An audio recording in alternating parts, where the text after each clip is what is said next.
one of my favorite conversations around our business is the independents that are looking versus the W-2 advisors that are looking.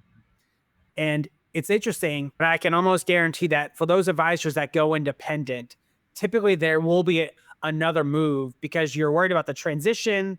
You don't, you're worried about taking down space and paying all these bills and how am I going to do all these things?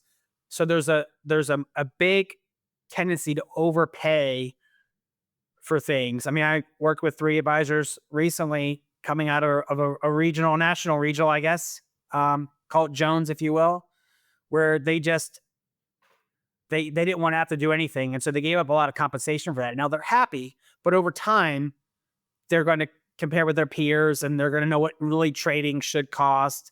And that 60% payout, they have everything done for them, might not be as attractive, right? I think a lot of times you go independent, you kind of get your sea legs, you get your training wheels off, you understand what's going on, the service and the tech and how things work. You talk to your peers, you go to conferences, and then you really start to understand the independent space.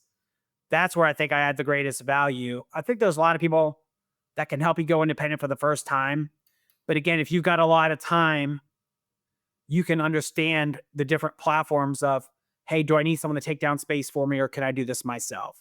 Right? Is it better to just be independent with narrow margins or to not be independent at all? Like those things are simple. I just think that advisors are more equipped because they're already kind of entrepreneurial, right? They're ambitious. If you get the 3, 4, $500 million plus at a wirehouse, you have it. You've got what it takes. Now, don't sacrifice and mortgage your future because you're afraid of taking down space or doing certain things. Those things will come to you in time. So if you do go for that shop that is going to give you a low payout, but you own everything, fine. But just give yourself as much freedom and flexibility as possible to pivot down the road. But I'm working now with a lot of advisors that went independent and it was fine. They've had a good transition. Now they're growing, but they realize, hey, now I'm just a number at a big firm. I want something more intimate. I want something better.